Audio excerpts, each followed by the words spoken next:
Adrien Rubagotti, vous êtes un de ces gilets jaunes qui sont ici au rond-point à la sortie de Vienne. Pour vous qui êtes ouvrier en usine, qu'est-ce qui vous a conduit ici à rejoindre le mouvement?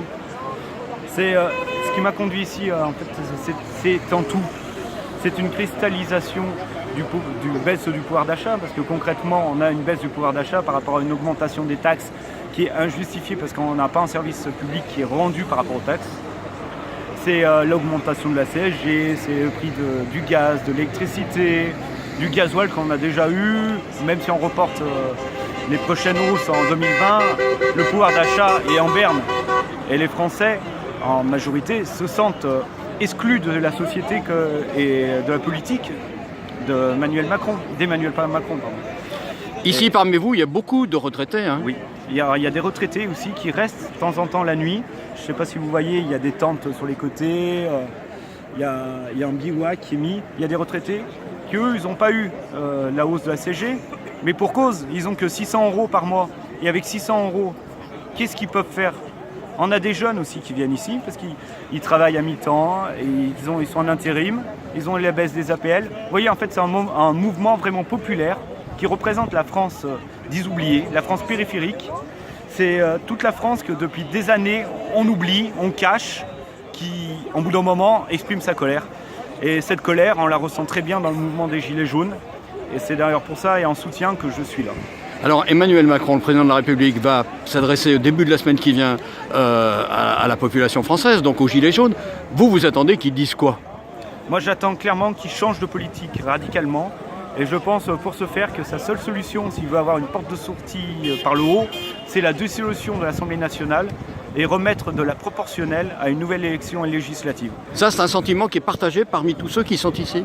Tout le monde demande qu'on refasse des élections, tout le monde demande que la parole du peuple soit réécoutée. Et je pense que c'est la solution la plus simple, entre guillemets, qu'ils pourraient mettre en place immédiatement pour redonner la parole à cette France qui se sent à la fois méprisée, pas écoutée et spoliée depuis trop longtemps.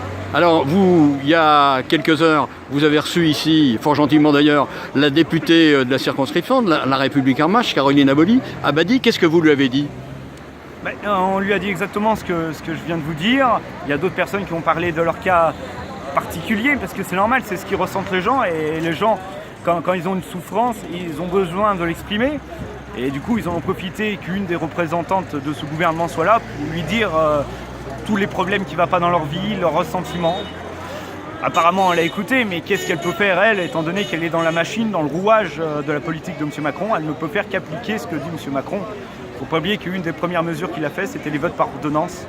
Donc du coup, on a déjà éloigné encore un peu plus la parole locale pour la donner à quelques technocrates. Ultime question, donc le président parle, et si ce qu'il dit ne correspond pas au sentiment ici des Gilets jaunes qui sont là, et puis peut-être d'autres en France, ça peut continuer? Mais le mouvement, si le président ne prend pas compte des revendications et il n'a pas un changement radical dans sa politique, le mouvement va continuer, il va perdurer, et c'est inévitable. Je veux dire, les gens, ils ont plus rien. Il y a beaucoup de monde qui me disent, et on en croise tous les jours, on n'a plus rien à perdre. On en est là aujourd'hui en France. Il y a des gens qui disent on n'en a plus rien à perdre. On n'a plus rien à perdre. On continuera coûte que coûte. Je ne sais pas sous quelle forme, je ne sais pas les actions comment vont être menées, mais le mouvement risque de se cristalliser encore plus et se durcir. Ce qui, à mon avis, n'est ni bon ni pour les Gilets jaunes, ni pour le gouvernement en place. Donc on attend une réponse immédiate et concrète de la part du président. Sur ce territoire, j'avais annoncé la dernière question, mais ce sera vraiment la dernière. Oui. Sur ce territoire, il y a un lycée, et à la fin de la semaine passée, des Gilets jaunes, ici de ce territoire, sont allés à la rencontre des lycéens. Et d'ailleurs, les policiers sont intervenus. Oui, alors en fait, on a même plusieurs lycées dans la ville de Vienne, mais il y a un lycée qui s'est particulièrement mobilisé, c'est celui de Saint-Romangal. Les lycéens, ils ont manifesté pour leurs revendications, mais ils sont servis en fait du dynamisme, si je puis dire, des Gilets jaunes. Et il y a une dizaine de Gilets jaunes du camp qui ont été là-bas, surtout pour les encadrer, parce que justement, il y a eu des problèmes avec la police, et ces lycéens ne voulaient écouter que les Gilets jaunes. Ce qui marque à l'heure actuelle comment le climat social est en France.